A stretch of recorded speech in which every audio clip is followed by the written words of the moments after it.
ভারতের স্কুলগুলোতে যদি চীনের মতো শিক্ষা ব্যবস্থা চালু হয় তাহলে অনেক অভিভাবকেরাই মাথায় হাত পড়ে যাবে। কারণ সেখানে 7-8 বছরের বাচ্চারা আইফোন খুলে দেখে, ভেতরে কিভাবে কাজ করে, রান্না, সেলাই, কৃষিকাজ, ইলেকট্রনিক্স, জীবনে কাজে লাগে এমন বাস্তব দক্ষতা তারা ছোটবেলা থেকেই শিখছে। আর আমাদের এখানে অনেকেই বড় হয়ে যাওয়ার পরও নিজের এক কাপ চা পর্যন্ত বানিয়ে খেতে পারে না। তাই তো আমরা শুধু ডিগ্রি নিয়েই চাকরির লাইনে দাঁড়াই, আর তারা দক্ষতা নিয়ে নতুন নতুন ব্যবসা আর প্রযুক্তি তৈরি করে। চীনের বাচ্চারা রোবোটিক্স শিখছে, বিজ্ঞান নিয়ে পরীক্ষা নিরীক্ষা করছে, প্লাস্টিকের বোতল দিয়ে রকেট বানাচ্ছে।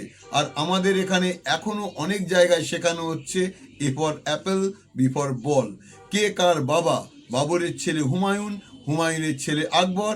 এসব মুখস্থ করতেই বছরের পর বছর কেটে যাচ্ছে। ইতিহাস জানা অবশ্যই জরুরি, কিন্তু শুধু মুখস্থ বিদ্যা দিয়ে ভবিষ্যৎ তৈরি হয় না। আজও আমরা অনেক ক্ষেত্রে সেই আদ্যিকালের শিক্ষা ব্যবস্থার মধ্যেই আটকে রয়েছি, যেখানে নম্বরই সব কিছু, কিন্তু বাস্তব জীবনের দক্ষতার গুরুত্ব অনেক কম। সেখানে শিশুদের এমনভাবে প্রশিক্ষণ দেওয়া হয় যাতে তাদের মনোযোগ, সৃজনশীলতা আর সমস্যা সমাধানের ক্ষমতা বাড়ে। আর এদিকে অনেক শিশু ছোটবেলা থেকেই মোবাইল স্ক্রিনে আসক্ত হয়ে পড়ছে।